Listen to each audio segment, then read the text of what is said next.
Viera que yo no. Anoche me llegaron un montón de demonios. No, literales.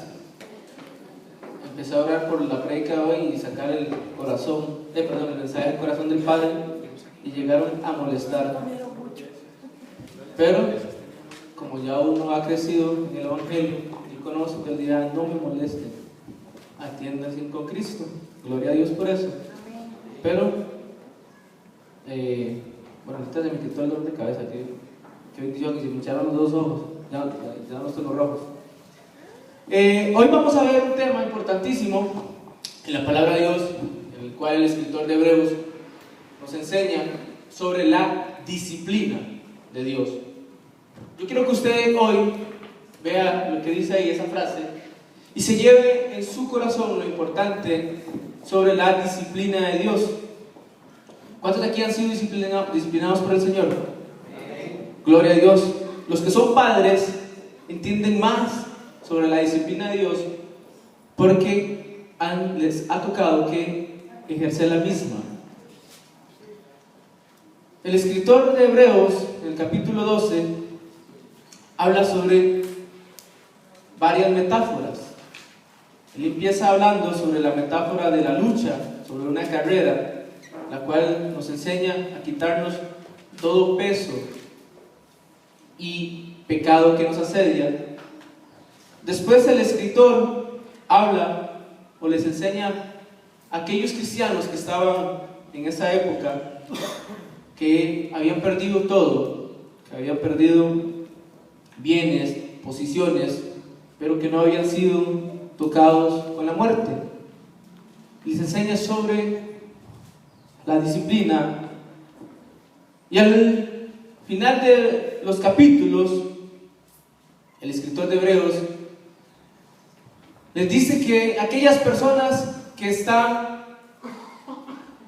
flaqueando, que están frías, la palabra que él usa, que están deprimidos, que dejen esa tontería, porque Cristo ya había pagado, había sufrido, y nosotros éramos el fruto de su muerte.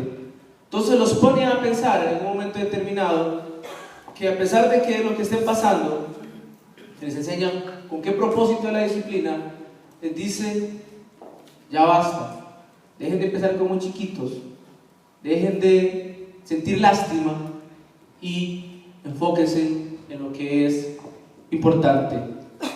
Vamos a ponernos en pie, vamos a leer libro de Hebreos, capítulo 12, versículo del 1 al 13, y cuando usted lo tenga, diga amén.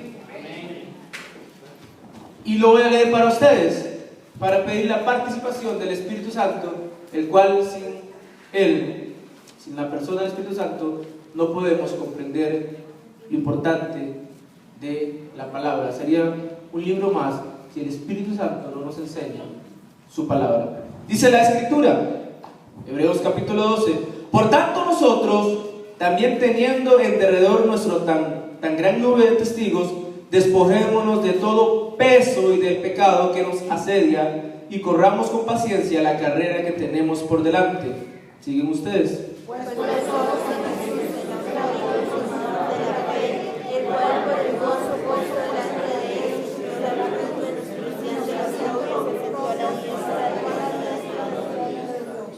Considerad aquel que sufrió tal contradicción de pecadores contra sí mismo, para que vuestro ánimo no se canse hasta desmayar. Porque aún no habéis resistido hasta la sangre combatiendo contra el pecado.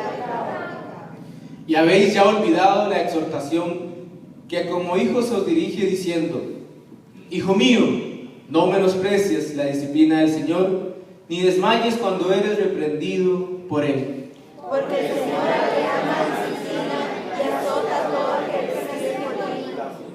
Si soportáis la disciplina, Dios os trata como a hijos, porque ¿qué hijo es aquel a quien el Padre no disciplina? Pero si hubieras disciplina de la cual todos somos participantes, todos somos santos y hijos. Por otra parte, tuvimos a nuestros padres terrenales que nos disciplinaban y los venerábamos. ¿Por qué no obedecemos mucho mejor al Padre de los Espíritus y viviremos? Y aquellos ciertamente por pocos días nos disciplinaban, como a ellos les parecía, pero ese para lo que nos es provechoso para que participemos de su santidad. Es verdad que ninguna disciplina al presente parece ser causa de gozo, sino de tristeza, pero después de fruto apacible de justicia a los que en ella han sido ejercitados. Por lo cual levantad las manos caídas y las rodillas paralizadas. Y hacer sendas derechas para vuestros pies, para que lo cojo no salga del camino, sino que sea sanado. Pueden sentarse. Padre, estamos muy agradecidos por hoy domingo, el cual usted nos ha regalado, Señor. Qué bendición estar reunidos en esta iglesia bautista Palabra Vida, con el fin de aprender de su palabra. Espíritu Santo, ocupamos de su poder para entender las profundidades de Cristo, como usted lo dejó escrito en 1 Corintios 2:9, el cual usted nos va a enseñar cosas ocultas, algo que ojo no vio ni oído yo, Señor. Son las cosas que usted tiene preparado para nosotros, que somos sus hijos. Padre, en el nombre de Jesucristo le pido por las necesidades del auditorio. Yo no las conozco, pero usted sí, Señor. Le pido en el nombre de Jesucristo que a través de su palabra usted supla las necesidades y podamos tener gozo cuando recibimos su palabra. En el nombre de Jesucristo. Amén. La disciplina de Dios nos lleva solo a un lugar. Al final les voy a decir dónde nos lleva. Si cada vez que usted tiene una prueba, una tribulación, y discierne que está siendo disciplinado de Dios, usted no llega al lugar por el cual Dios da la disciplina, déjeme decirle que va a dar vueltas y vueltas. La Biblia me enseña, en el Nuevo Testamento, muchos, más fácil, padres de la fe que fueron disciplinados, y todos entendieron, y todos llegaron al lugar donde Dios quería que ellos llegaran. Pero muchos de estos fueron disciplinados. En este momento les voy a hablar de dos personajes. Leía sobre Isaac y Jacob. Sabemos que Jacob significa engañador. Sabemos que Isaac era el hijo de la promesa. Pero si usted lee en Génesis, el capítulo 20 y resto en adelante, dice que a un momento determinado Isaac ya viejo había perdido los sentidos y la mamá de Jacob lo persuadió a que engañara a su padre. Busquen el original para que vean que es cierto. Y dice que Jacob primero engañó a su hermano Esaú, después le robó la bendición. Y yo pensé que Isaac había sido engañado o que él se dejó engañar. Humanamente yo pensé así, pero estudiando me di cuenta que no. Isaac había cometido algo en la cual todos sus sentidos habían sido engañados por su hijo Jacob, el engañador, y fue que él había dejado la comunión con su creador. Si ustedes leen el texto, Dios permitió la disciplina de Isaac y de Esaú y todo lo que hizo el engañador Jacob, porque Isaac había perdido la comunión con su creador. Todos los sentidos de Isaac, el oído, todos los naturales, habían sido engañados por su hijo. ¿Qué quiero llegar con esto? Muchas veces, al perder la comunión y Dios nos disciplina, si usted no entiende a dónde lo lleva la disciplina de Dios, si usted no se quita todo peso y pecado que vamos a ver ahorita, usted le puede pasar lo mismo a Isaac. Puede ser engañado por sus sentidos. Después me puse a estudiar a Jacob y me di cuenta que Jacob significa engañador. Desde muy pequeño, desde el vientre de su madre, yo no sé por qué traía eso en su corazón, engañó a su hermano, engañó a su madre, engañó a su padre. ¿Y qué creen ustedes que pasó con Jacob? ¿Recuerden lo que dice Gálatas? De que si siembra para su propia carne, segará corrupción. Jacob cuando Saúl lo iba a matar, él sale huyendo donde su tío Labán, y en ese lapso de tiempo, igual él perdió comunión y le interesaba lo espiritual. Él fue engañado por Labán, nada más y nada menos que muchas veces. Dice la Biblia que Jacob tuvo que trabajar ¿cuántos años? 20, 14 por sus esposas, 6 por las ovejas. Y en esos 20 años, Labán le cambió el sueldo 10 veces. Labán significa blanco, pero de blanco no tenía nada. ¿Qué quiero llegar con eso? Jacob, por su naturaleza, por nunca prestar atención a lo espiritual, perdió 20 años de su vida. Y a pesar de que fue disciplinado y Dios le advirtió, nunca llegó al lugar donde Dios quería llevarlo. Bueno,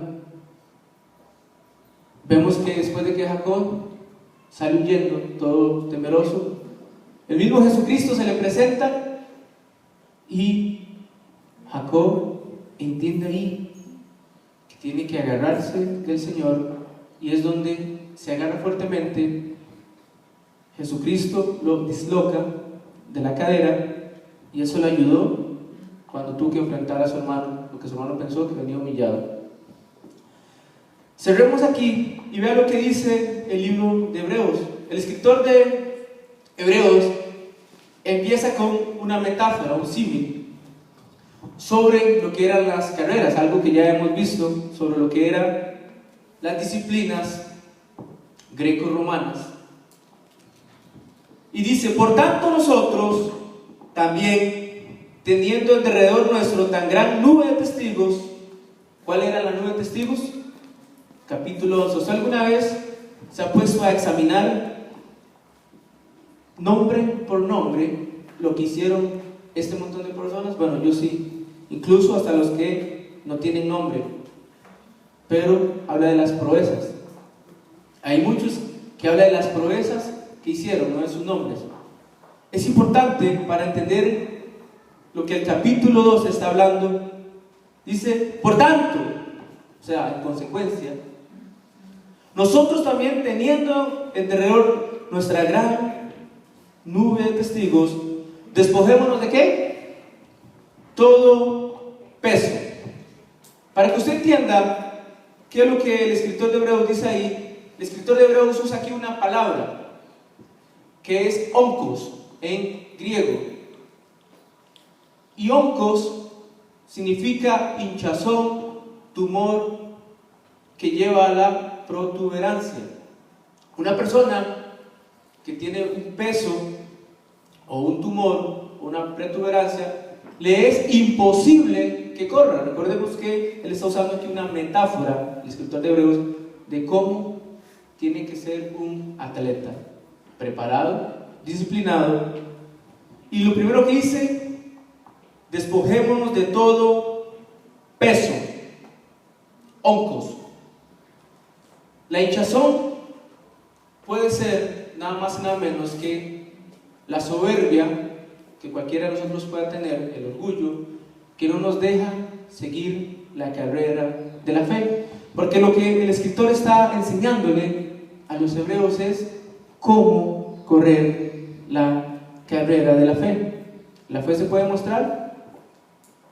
¿Una pregunta? No. Solo si usted la conduce en la conducta, más o menos. Eso es lo que dice Santiago: muéstrame tu fe sí, tus obras y no te creo. Ahora muéstrame su fe con las obras, ahora sí. Dice: por tanto nosotros también, teniendo en derredor nuestra tan gran nube de testigos, despojémonos de todo peso. Dice después: y del pecado que nos asedia. Aquí la palabra, cuando usa la palabra pecado y que nos asedia, aquí no está hablando de los pecados interiores, o lo que nos afecta, interiormente, sino más bien lo que te puede afectar exteriormente. Búsqueme 1 Juan 2:16 para que usted vea de qué es lo que está hablando el escritor de Hebreos. En la primera está hablando de el peso, todo lo que nos produce, lo que no nos ayuda a correr bien. Puede ser la soberbia, puede ser el orgullo, puede ser el creerse mejor que otros. Recordemos que los hebreos eran dados a eso. No había, como ahora lo explicó Ricardo, pueblo más elitista y más separatista de todos los istas que los hebreos. Era el pueblo que hoy en día para ellos y en el tiempo de Jesús, que un gentil se convirtiera en algo que ellos no entendían, como nosotros no entendemos un judío cristiano. Son cosas que no entendemos muy bien. ¿Qué dice primera de Juan 2:16? Porque todo lo que hay en el mundo, los deseos de la carne, los deseos de los ojos y la vanagloria de la vida no proviene del Padre, sino del mundo. Correcto. No provienen del Padre, sino del mundo y del pecado que nos asedia. Todo lo que proviene del mundo, esa es la palabra que él usa, nos va, si usted no sabe discernir, si usted no sabe si usted no se deja persuadir por la palabra de Dios, muchos temores imaginarios que proceden de lo externo no le van a ayudar a usted como cristiano a surgir. Para poner un ejemplo, recordar las palabras de Jesús cuando decía: mientras tengan techo y abrigo, ¿esté qué? Hoy en día no. Hoy en día, entre más tenemos, más queremos. y eso a todos nos pasa. ¿Por qué? Porque el mundo imperialista, dirían algunos, nos han enseñado que tenemos que andar a la moda, etc.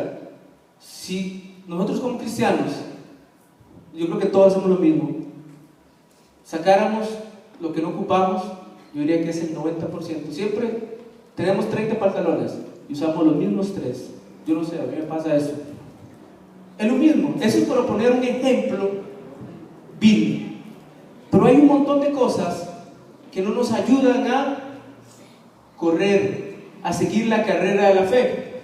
Dice: por tanto nosotros, también teniendo en derredor nuestra tan gran nube de testigos, despojémonos de todo peso y del pecado que nos asedia, y corramos con paciencia la carrera que tenemos por delante. Siempre que la Biblia usa la palabra paciencia, recuerde, es upomone. Significa soportar, debajo de. Upomón es la palabra que se usa ahí. Y quiere decir de que en esta carrera no solo usted tiene que quitarse el peso, el pecado, sino tiene que aprender a soportar. ¿Con qué? Con paciencia. Para que usted tenga una idea, ya se lo hemos dicho, es como cuando usted va al mar y viene una gran ola. ¿Qué hace usted? Se mete por debajo y la ola pasa, no pasa nada. Es la misma idea, upomone, paciencia. Versículo 2 dice: puestos que los ojos en Jesús, el autor y consumidor de la fe. La Biblia es clara cuando usted pierde el objetivo. Esto ayer lo conté, pero lo voy a contar. La primera desgracia o el primer defraude que yo tuve fue en la escuela. Ayer le contaba la hija del pastor Joari, que cuando yo estaba en la escuela vinieron unas personas y nos llevaron a correr para ir a atletismo. Y yo era una ratilla que corría mucho. Ahí donde yo crecí, es lo primero que se aprende, a correr. Recuerdo que cuando yo estaba en la escuela,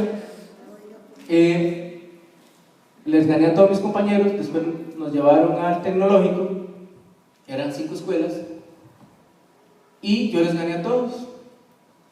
Y yo, en mi casa, que fuéramos pobres, había tele. Y yo recuerdo que cuando alguien ganaba le daban una medalla de oro. Cuando nos pasan a todos, ya hoy escucho mi nombre, Carlos Serrano Aguilar, ganó oro. Yo me imaginaba, una chapa de oro. Voy todo de primero, cuando veo un tuco pintado de oro, bueno, plateado, con una argolla mal hecha y una cinta de Costa Rica. ¿Qué creen ustedes que pasó? Imagínense el temperamento mío sin Cristo hace años y hay una familia disfuncional, ¿verdad? Exploté en ira y eso me afectó, que yo nunca hice deporte hasta después de que me convertí a Cristo, que jugábamos bola aquí, imagínense, como 20 años después. ¿A qué quiero llegar a esto? Que muchas veces usted se puede decepcionar, pero aquí dice que puesto los ojos en ¿quién? Yo había puesto mis ojos en que me iban a dar una chapa de oro. Pasaba lo que había visto en televisión. Era niño. Dice, puesto los ojos en Jesús, el autor y consumidor de la fe, el cual, ¿qué dice? Por el gozo puesto delante de él, sufrió la cruz, menospreciando lo propio, y se sentó a la diestra del trono de Dios. Versículo 3 es encantador. Dice, considerad aquel que sufrió tal contradicción de pecadores contra sí mismo, para que vuestro ánimo no se canse hasta desmayar. El escritor le está enseñando a los hebreos que estaban siendo perseguidos, que habían perdido sus bienes, sus puestos, les había dicho, no desmayen, recuerden a Jesucristo, el cual, busquemos Isaías 53, 6 en adelante, hablaba de cómo Cristo iba a sufrir, cómo iba a morir en la cruz, pero dice una palabra clave ahí, dice que Cristo iba a ver el fruto de su aflicción. Busquemos Isaías 53, del 6 en adelante, alguien que se ponga en pie y me lo lea, por favor. Considera aquel que sufrió tal contradicción de pecadores contra sí mismo, para que vuestro ánimo no se canse. Un paréntesis. ¿Quién se sabe Colosenses 3:1 de memoria? ¿Qué dice Colosenses 3:1 de memoria? El Espíritu Santo nunca le va a recordar nada que usted no haya memorizado. Ya ve que no ha memorizado Colosenses 3:1. Si puedes haber resucitado en Cristo, poné la mira en las cosas de ¿dónde? De arriba. No es de la tierra, porque muerto somos. Recuerden, el Espíritu Santo nunca les va a recordar nada que usted no haya memorizado. Así que memoricen la Biblia. Si yo pude, ustedes ahora. Isaías capítulo 53, versículo 6 en adelante, que me lo lea alguien, por favor. Amén. Hasta el 9. Todos nosotros nos descarriamos como ovejas. Cada cual se apartó por su camino, mas Jehová cargó en él el pecado de todos nosotros. Angustiado él y afligido, no abrió su boca. Como un cordero fue llevado al matadero, como una oveja delante de sus trasquiladores enmudeció, no abrió su boca. Hasta el 9. Por medio de violencia y de juicio fue quitado, y su generación, ¿quién la contará? Porque fue arrancado de la tierra de los vivientes, y por la rebelión de un pueblo perdido. Se dispuso con los impíos su sepultura, mas con los ricos fue en su muerte, aunque nunca hizo maldad ni hubo engaño en su boca. Leo los siguientes. Con todo eso, Jehová quiso quebrantarlo, sujetándolo a padecimientos. Cuando haya puesto su vida en expiación por el pecado, verá que linaje vivirá por largos días, y la voluntad de Jehová será en su mano próspera. Y versículo 11 dice, verá el fruto de la aflicción de su alma, y quedará ¿qué? ¿Cuál es el fruto de la aflicción de Jesús? Usted y yo, la iglesia. Recuerda que Jesús, la Biblia registra en Lucas y en Mateo, que Cristo lloró 2 veces. Lucas 11:35, sí. Dice que Cristo, cuando Lázaro murió, ¿qué hizo Jesús? Lloró. Ese lloro fue de dolor humanamente. Pero en Getsemaní usa otra palabra. Dice que cuando Jesucristo estaba en Getsemaní, al ver el Getsemaní era esos rodillos donde el aceite, echaban los olivos y la rueda estripaba los olivos y caía el aceite. Jesús veía eso y sabía que Él iba a pasar lo mismo en la cruz. Dice que Jesús daba gritos de desesperación. Si usted lee en el original, dice que cuando Jesús estaba en Getsemaní, era tanto el dolor físico. Ahora, él no era el problema físico, porque Él es Dios, sino que Él daba gritos de desesperación porque por 3 días Él iba a estar separado ¿de quién? Del Padre. ¿Usted entiende eso? Bueno, yo cuando lo leo, el Espíritu Santo me lo enseña, pero yo soy un tonto para entenderlo. Y le digo, enséñame más. Es lo mismo que Hebreos dice, capítulo 3. Considerad a aquel que sufrió tal contradicción de pecadores contra sí mismo, para que vuestro ánimo no se canse hasta desmayar. No solo el escritor de Hebreos le dice que no pierdan la mirada, que se quiten del peso y del pecado que nos asedia, sino que el momento que usted quita la mirada de Jesús, le pasa como Pedro, se hunde.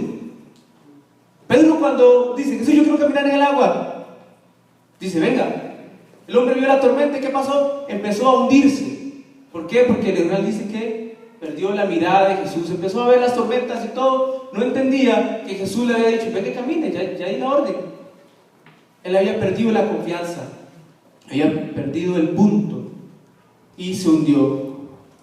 Porque aún no habéis resistido hasta la sangre combatiendo contra el pecado. Versículo 4, el escritor de Hebreos dice, ya perdieron los bienes, perdieron sus puestos, pero ustedes no han sido tocados físicamente, como muchos testigos que ya habían muerto. Testigo significa mártir, recuerde. En el versículo 5, el escritor de Hebreos le recuerda nada más y nada menos que Proverbios 3:11. Y dice, habéis ya olvidado la exhortación que como a hijos se os dirige diciendo, hijo mío, no menospreciéis la disciplina del Señor, ni desmayes cuando eres reprendido por Él, porque el Señor al que ama, disciplina y azota a todo el que recibe por hijo. Si soportáis la disciplina, Dios os trata como a hijos, porque ¿qué hijo es aquel a quien el Padre no disciplina? Pero si os deja sin disciplina, del cual todos han sido participantes, entonces sois bastardos y no hijos. Paréntesis. Usted sabe, o muchas veces yo me he encontrado cristianos que dicen, ¿por qué los impíos hacen y deshacen y no reciben conforme a ellos hacen? Pues déjeme decirle que usted ignora capítulo 1 de Romanos. ¿Cómo distinguir entre disciplina y juicio? ¿Los cristianos tenemos juicio? No, porque la Biblia dice que todo el juicio fue ¿sobre quién? El cuerpo de Cristo. Nunca se le olvide eso, el cuerpo de Cristo, no dice la cruz, el cuerpo de Cristo. Pero los que somos hijos, sí vamos a tener disciplina. Amén. Para que usted entienda lo que el escritor está hablando, los judíos, cuando disciplinaban, búsquenme en Proverbios 13, ya te les digo, usaban una vara. Qué interesante. Igual que los pastores usaban una vara. Según los que han estudiado en el libro de Usos y Costumbres de los Hebreos, dicen que esa vara era como un chirillo. Y cuando el niño se portaba mal, le pegaban 3 juguetazos, le llaman. Aquí he escuchado esa palabra. 3 golpes en las nalgas. Si el niño no reaccionaba a esos 3 juguetazos, el padre judío agarraba la vara y le pegaba 2 aún más duros para que el niño entendiera que era serio la cosa. Y si el niño no hacía caso, ¿saben qué pasaba? Era presentado ante los ancianos y era considerado rebelde y contumaz. ¿Y qué pasaba con el niño? ¿Ustedes saben? Lo ejecutaban.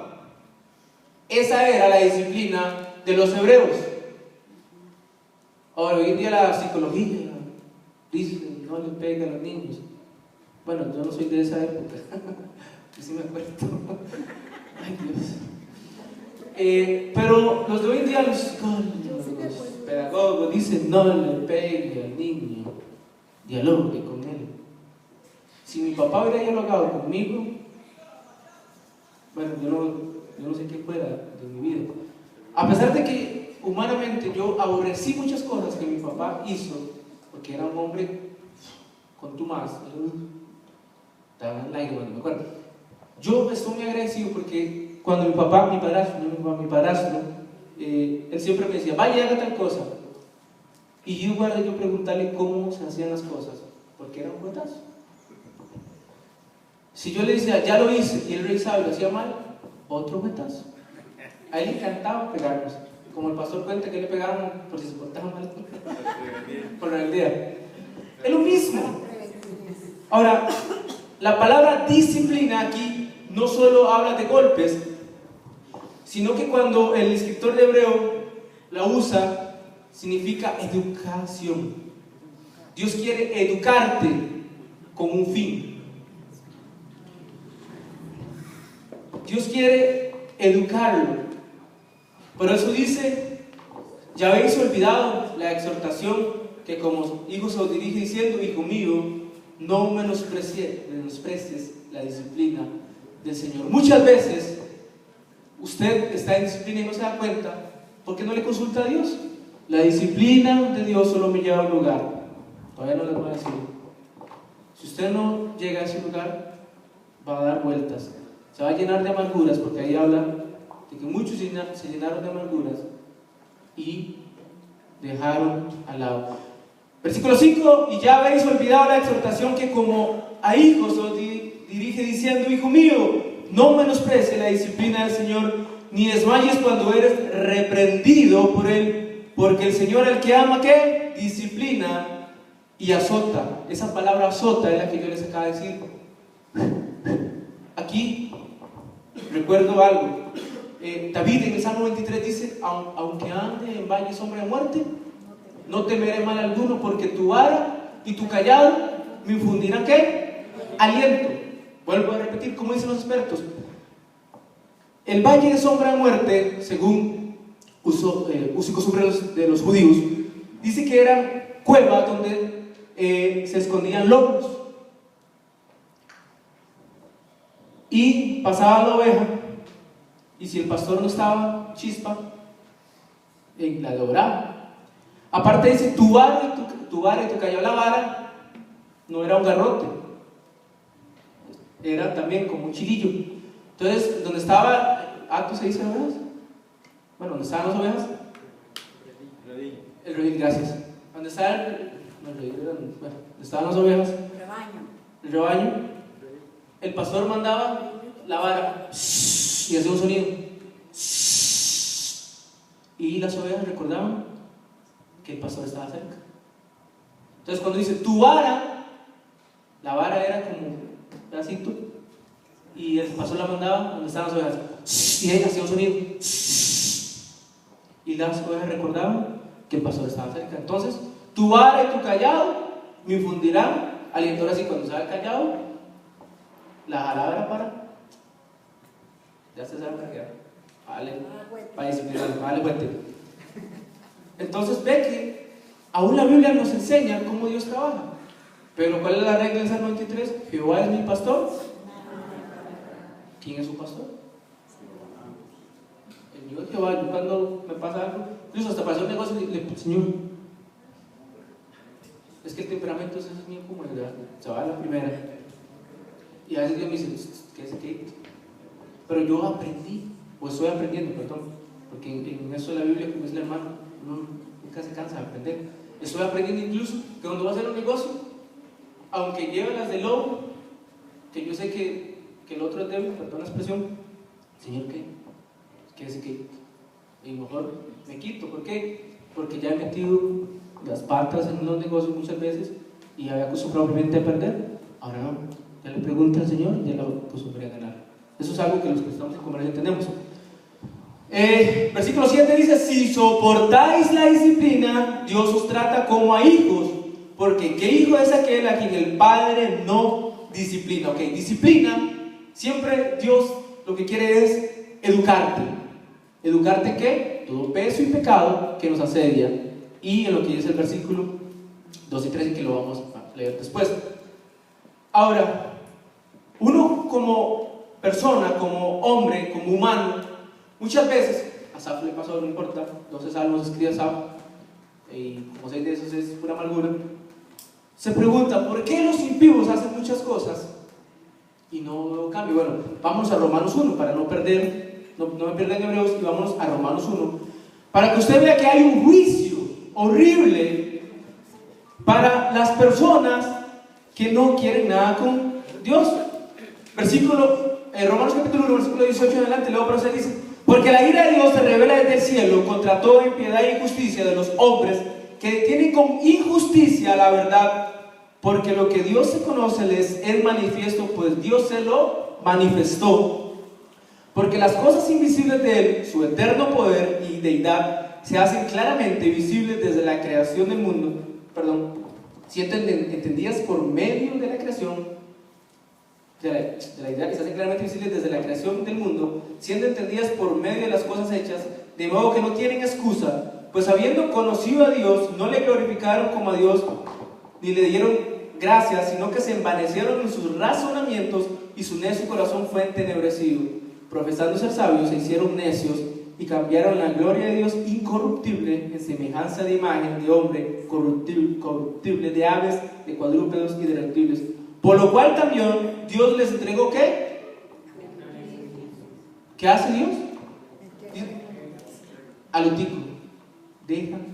Los deja que hagan lo que se les venga en gana. En eso consiste el juicio de Dios hacia su prima, su hermana, su cuñada, su mamá, su papá, que no conocen de Jesucristo. Sigo leyendo. Por lo cual Dios les entregó a la inmundicia en las que concupiscencias de sus corazones, de modo que deshonran entre sí sus propios cuerpos, ya que cambiaron la ¿qué? Verdad. Aquí hago paréntesis.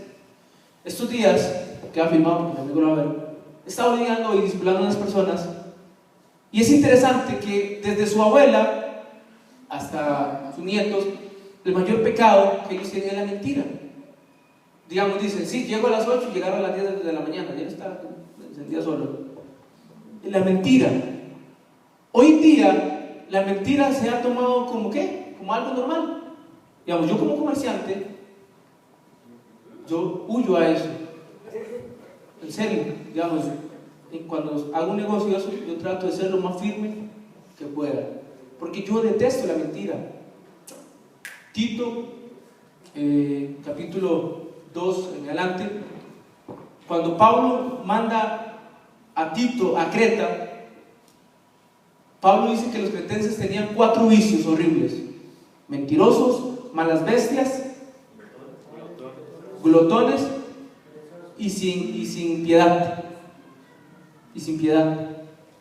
Esos eran los 4 pecados. Pero el primero que Pablo le habla a Tito, o sea, que tiene 1.5, dice para que él supla las deficiencias que tenían estos hermanos de Creta. Eso es lo que dice Tito 1.5, que manda a Tito para que él como líder quite o ayude a esas deficiencias que tenían los de Creta, que eran, número 1, eran mentirosos, porque eran comerciantes. Imagínense, ¿verdad? Son el terror de esas personas. Eran malas bestias, glotones y dados a la impiedad.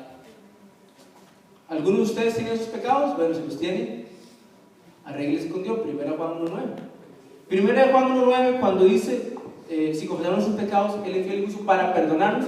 La palabra perdón no es judicialmente, porque ya Romanos dice que fuimos justificados por la fe, sino está hablando paternalmente. Repito, 1 Juan 1.9, cuando habla del perdón, está hablando del perdón que el Padre te da como paternalmente, de padre a hijo. Es lo mismo que el escritor de Hebreos está hablando. Vámonos de nuevo a Hebreos. Entonces, si ya entendió Romanos 1 sobre qué es el juicio, centrémonos en lo que sí nos interesa, la disciplina, porque la disciplina es para los hijos y el juicio ¿para quién? ¿Le quedó claro eso? Entonces, cuando usted vea a un impío y sienta vergüenza, rabia, lo que sea, recuerde, usted tiene el ministerio de la reconciliación.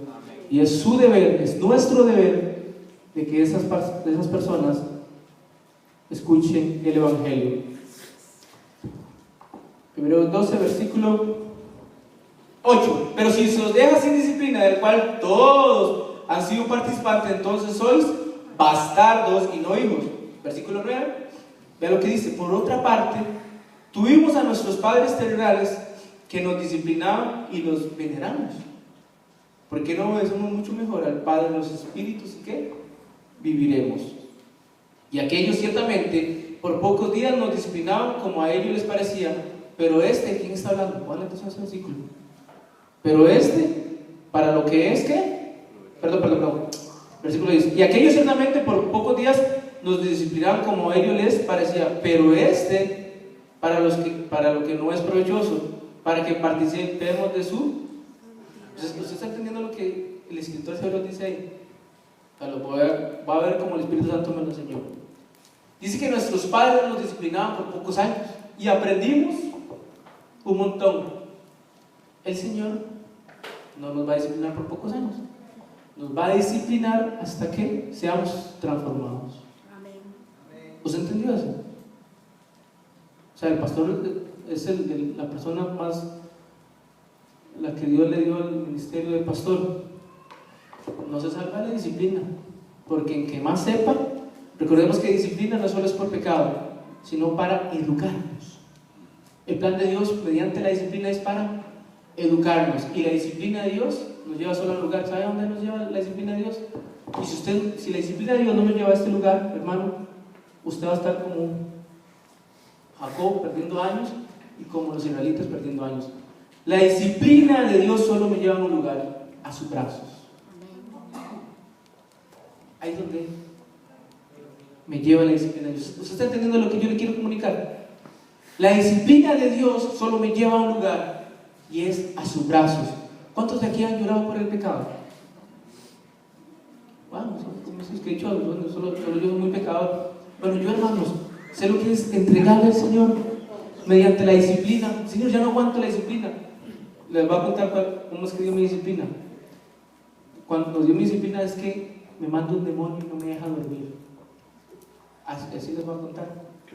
Siempre que yo me he querido portar mal, o me he desviado, me he querido desviar, Dios me manda un demonio. El pastor es testigo, porque yo vengo llorando y digo: sí, pastor, tengo un demonio y no me suelta, estoy feliz. Y es tormentoso. Ahora, ¿Dios puede permitir eso? Es la disciplina que Dios siempre ha usado conmigo. Y les digo que es horrible, porque no me deja dormir, lo siento a la par, y por más que yo ore, el cielo es de bronce para mí. ¿Y saben por qué es? Porque usted no puede constritar a alguien que no le hable. Y el Padre me ama tanto que yo voy a decirlo constricto, que Él tiene que permitir eso. Financieramente me ha disciplinado, pero Él sabe que tengo obligaciones, no tengo. Pero cuando Dios, no, en serio, yo soy muy sincero, yo no sé cómo Dios lo trata con usted, pero para mí lo más terrible es cuando Dios me disciplina y deja que ese, no sé cuál demonio será, pero ese infeliz me atrofia, me vuelve loco, y es algo que yo no sé ni cómo comunicarles. Y otra cosa que yo no soporto en la disciplina de Dios, y me ha pasado, es cuando yo leo la Biblia y Dios no me habla. Esa es la peor disciplina que yo he recibido. Yo no sé si a usted le ha pasado, hermano, pero cuando yo leo la Biblia y el Espíritu Santo no me habla. Esa es la forma en que yo he recibido la disciplina de Dios. Que leo la Biblia y no entiendo nada. Me la sé de memoria, pero el Espíritu Santo no me enseña nada. A mí eso me da lágrimas, me da horror. Es la forma en que Dios usa su disciplina. Se lo comento porque yo he sido disciplinado muchas veces. Y cuando yo le he dicho a Dios, cuando cumplí 30 años, eso es muy personal, Ricardo es uno de mis mejores amigos. Y eso les descubrí un día esos que decía 4 años de matrimonio, se los comento. Ahí comprendí, porque a los 30 años a mí me pasó algo interesante. Ricardo se casa, pero Ricardo y yo hemos tenido buena relación, y yo entré en una soledad rarísima. ¿Y qué creen ustedes que pasó? Señor, no quiero nada con usted, y me desvié un toquecito.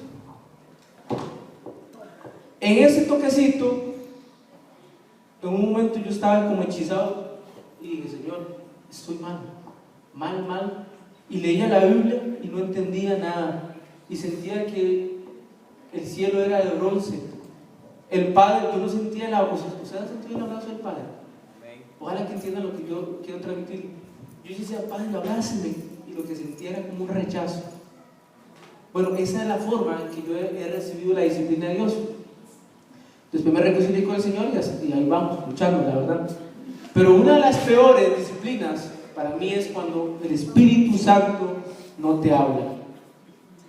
Y muchos cristianos que yo he conocido, he visto que están en disciplina y antes de ir a los brazos del Padre, porque ahí es donde Él quiere que usted llegue, que dice también Romanos, se hicieron ¿qué?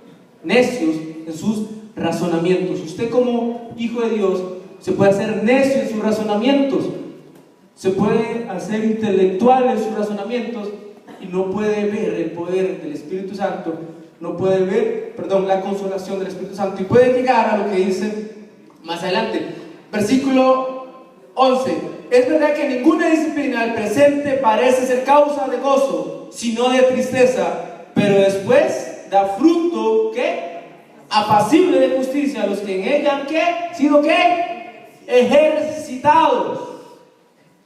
Ahí es claro. Dice que al principio, dice, no me gusta.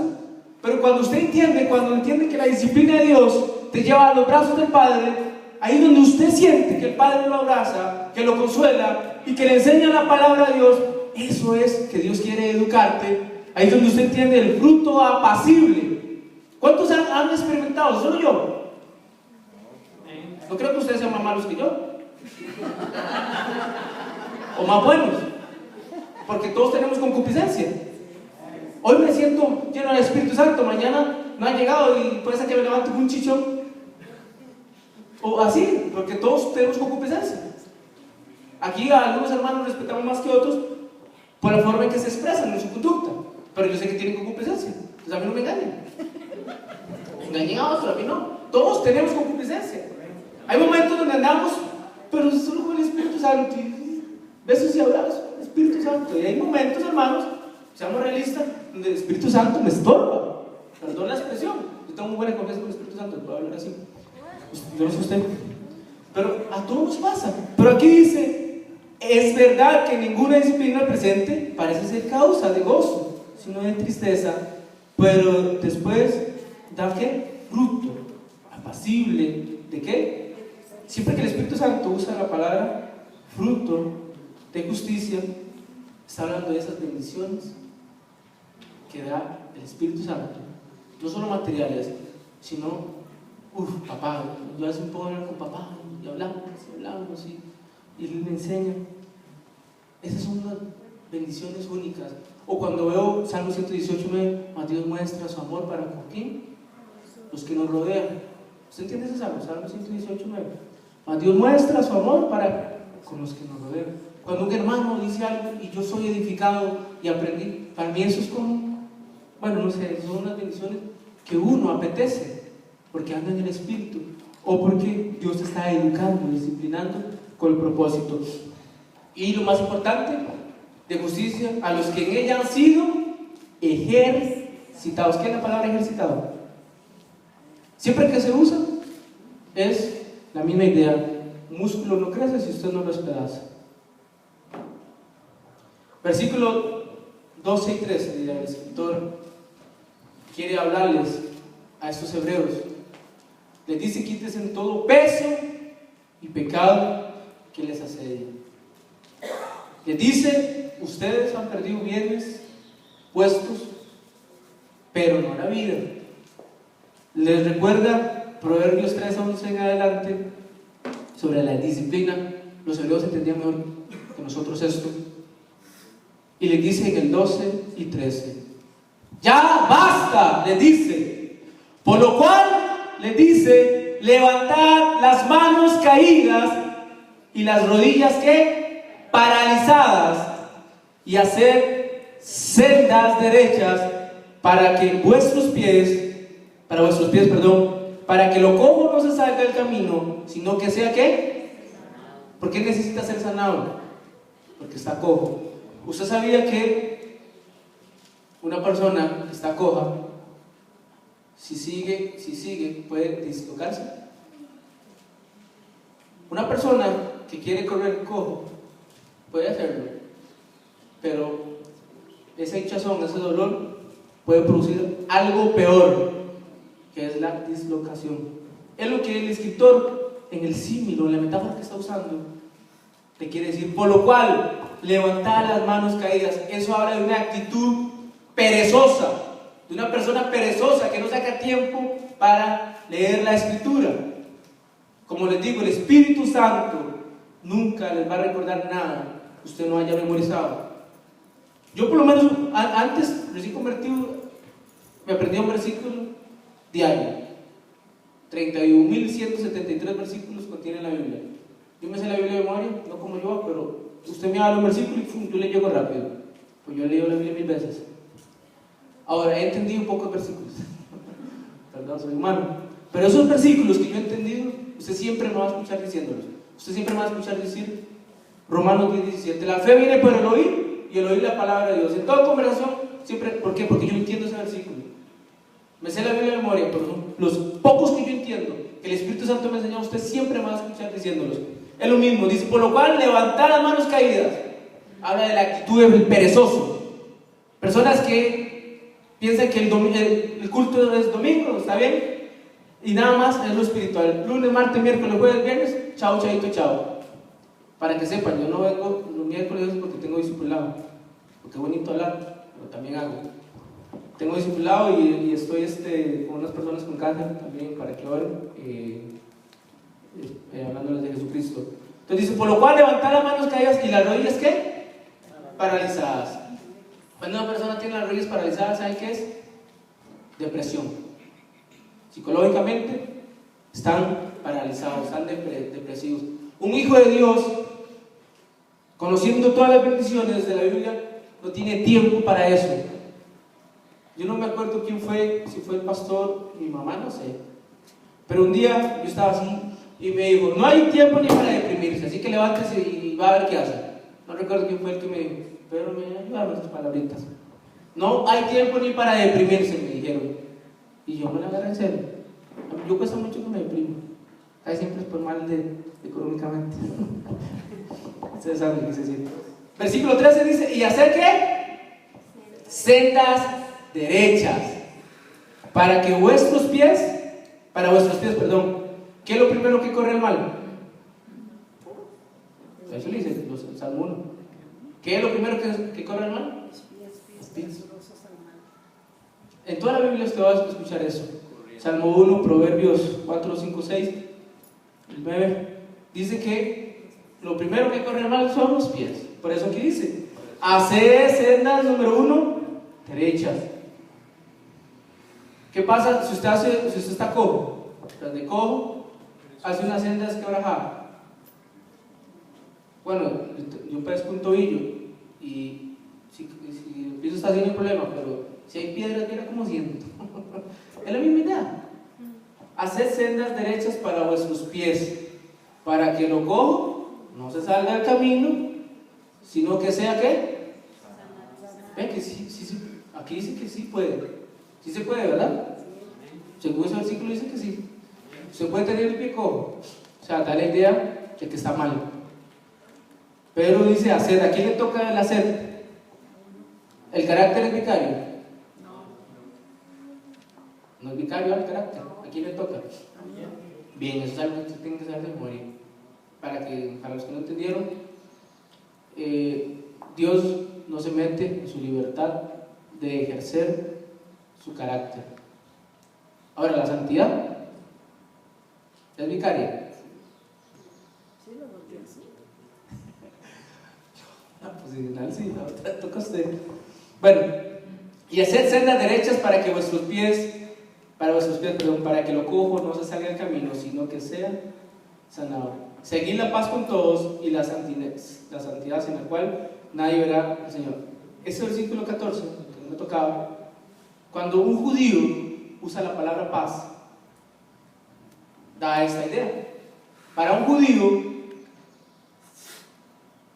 la palabra paz comporta el complejo del disfrute de las bendiciones divinas de la verdadera felicidad. Vuelvo a repetir. Siempre que un judío usa la palabra shalom, no es como nosotros cuando empezamos bendición. Nosotros somos tan materialistas que siempre que escuchamos la palabra bendición es plata, plata, plata, plata. No. Cuando un judío escuchaba la palabra seguir la paz con todos, en la mente de ellos lo entendían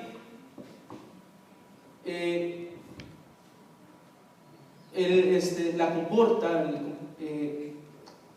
el complejo del disfrute de las bendiciones divinas, número uno, y eso conlleva la verdadera felicidad. Es lo mismo que yo quería transmitirles. La disciplina de Dios solo me lleva a un lugar, a los brazos del Padre. Ahí usted puede ser consolado. En estos días recordaba una frase, no sé qué se le decía: yo en Cristo, Cristo en mí. Yo en Cristo, Cristo en mí. ¿Quién dice eso? Pablo, en Gálatas 2:20. Yo en Cristo, Cristo en mí. Si usted no puede, Cristo sí. Yo en Cristo, Cristo en mí. Yo no sé qué pecados le asedian a usted. Si usted no puede, Cristo sí. Porque Hebreos también me enseña que Cristo padeció y sufrió todo lo que no pecó.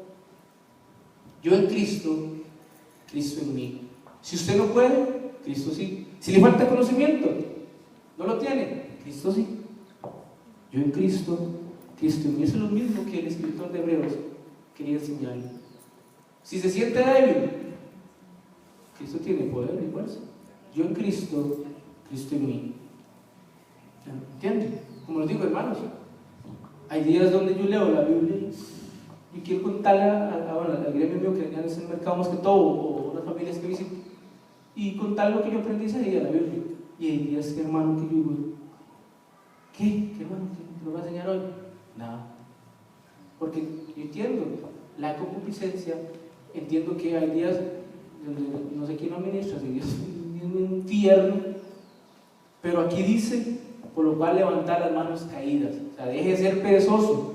Yo por lo menos sí leo la escritura todos los días. A eso lo hago por acallar la conciencia, yo soy muy sincero. A eso yo agarro la Biblia, el proverbio del día, ya callé la conciencia. Y hay días donde no me alcanza el tiempo, hermanos. Yo no sé qué a usted le pasa. Yo soy muy sincero para hablar, soy humano. Tal vez no tengo la disciplina que muchos de ustedes tienen. Yo de leer la Biblia la leo todos los días, siempre ando en el carro. A veces lo hago, como les digo, para callar mi conciencia, como Señor, ya cumplí. Y hay días donde no me alcanza el tiempo para leer, estudiar y conocer las bendiciones del Señor. Por lo cual, dejen de ser perezosos. Versículo 12, las manos caídas, y salgan de esa depresión, salgan de esa hora, porque no hay tiempo ni para deprimirse. Hoy en día no hay tiempo ni para deprimirse. Si usted predicara el Evangelio, si usted discipulara, si usted sacara tiempo para conversar con otros, eso sí lo aprendió bien el pastor.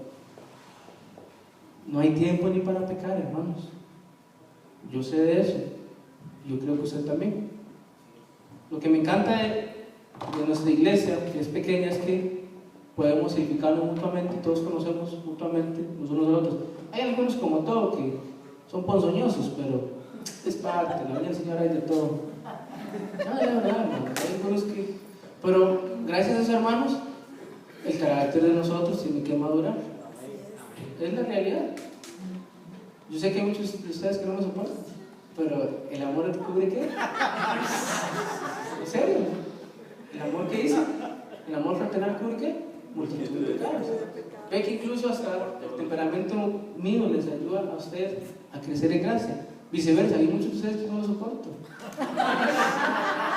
Pero, en serio, vea, si yo trabajara con algunos de ustedes en comercio, yo le digo, hágame el favor, se va a parar la casa. Porque para mí es insoportable trabajar con personas que no sean atacados como yo en ventas o hacer cosas. Pero por el amor fraternal, en la iglesia ponemos los niños. Solo para hablar, pues no, ciertos temperamentos ahí. Entonces, algo así tan simple, ¿vieron? Es parte de. Por eso dice, por lo cual, ya viene a ser persona, o sea, levante las manos caídas. Y cuando uno levanta las manos caídas, ¿qué hace? ¿Esa posición qué significa? Adoración. Alabanza, adoración. No, sí, alabanza, adoraciones al piso, tienen razón, gracias. Manos santas. ¿Y las rodillas qué? Paralizadas. Habla de depresión. No hay tiempo ni para deprimirse, hermano. Si usted le predicara a una persona a la semana, porque yo lo he hecho, y usted le habla en mensajes y saca tiempo, no hay tiempo, no alcanza el tiempo. Más si usted le dice, Espíritu Santo, ¿a quién le hablo hoy? Hasta eso, o no es tirar flechas al aire. Espíritu Santo, ¿a quién le hablo hoy? Un día eso, y Espíritu Santo, ¿a quién le hablo hoy? A mi hermano, no, hombre, ya no escucha nada.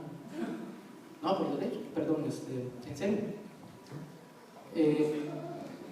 Y empecé a hablar con mi hermano, iba a ir al campamento. Pero le pregunté al Espíritu Santo, y qué interesante, si no hubiera preguntado, no me habla. Entonces, hasta eso, yo, Señor, ¿a quién le hablo hoy? A veces me estoy quemando para hablarle a alguien, y no. Y a veces le digo, Señor, ¿a quién le hablo? Porque el Espíritu Santo sí sabe la necesidad. Él sí conoce, uno es un carnal. A uno lo que le interesa es trabajar, comer y salir. Bueno, solo empezando yo en mi casa. Bueno, hermanos, la disciplina de Dios solo me lleva a un lugar, a los brazos del Padre. Si usted está siendo disciplinado y usted no acude a los brazos del Padre a que Él lo consuele, a sentir cuando el Padre te besa y te dice, ya hijo, voy a consolar, y te enseña las sendas derechas, hermano, usted le va a pasar como Jacob. Jacob era engañador y Dios lo dejó. Perdió 20 años de su vida, 14 trabajando por 2 esposas y 6 para sus bienes. Y fue que Dios le dijo a Labán, tenga cuidado cómo le habla a Jacob, porque Labán lo iba a fulminar. Pero antes de que Dios le hablara con Labán, ya Esaú se había arrepentido. Ya Jacob, disculpen, se había arrepentido, ya Jacob se había abrazado con Cristo, porque ahí dice que se abrazó de Cristo. Cristo dice, ya. Pero él ahí comprendió. ¿Y qué hace Cristo? Ya no serás Jacob, ¿serás qué?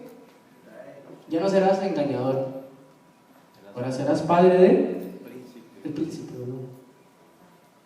Bien, es lo mismo, hermanos. Eso es lo que el escritor de Hebreos quiere enseñarle a estos hebreos. No desprecien, la disciplina.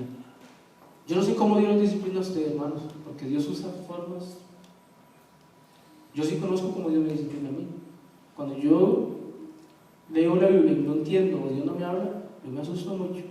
Me asusto que yo voy al piso, digo, Señor, estoy asustado. Y más si me suelta ese demonio. Mira qué triste que es eso. Yo no sé por qué Dios permite eso, pero es la forma en que yo digo, sí, Señor, dejo lo que tengo que dejar y vuelvo a las sendas. Yo no sé cómo Dios trata con usted, hermano. Es algo que usted tiene que discernir, o está como Isaac, que ya ni los sentidos puede usar. Yo no sé. Yo he conocido hermanos que ya ni los sentidos, no pueden ni ejercitar los sentidos para distinguir entre el bien y el mal. Capítulo 5 de Hebreos habla sobre eso. Dice que el discernimiento se ejerce cuando los sentidos han sido ejercitados. Algo sencillo, ¿verdad? La vista, leer la palabra, ver, observar. Los oídos. La fe viene por el oír la palabra de Dios, el gusto, el tacto, saber la presencia de Dios. Todo eso, hermanos, algo tan simple como son los sentidos, tiene que ejercitarlos, porque si no, va a entrar en la disciplina de Dios. Ahora, la disciplina de Dios nos suena como bueno, yo cuando la primera vez que escuché la palabra disciplina, me recordaba a mi papá, un Dios que quería matarme. Pero la palabra disciplina aquí significa que Dios quiere educarte. Él quiere que usted aprenda a ir a los brazos de Él. Eso es lo que significa la palabra disciplina. Dios quiere enseñarte. Obvio, esa disciplina a veces te va a dar 3 vueltas. Y si usted no hace caso, te va a dar 2 para que usted entienda. Y si no entiende, lo va a ejecutar. Porque Él está hablando del Antiguo Testamento. Espero que Dios nos lo ejecute.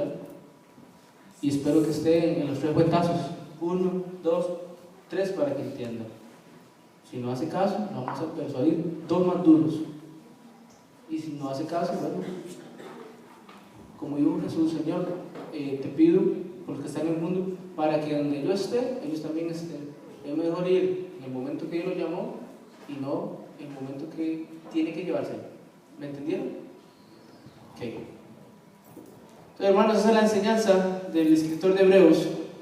Espero que sea de bendición, por lo menos llévese esto: la disciplina de Dios solo me lleva a un lugar, a sus brazos.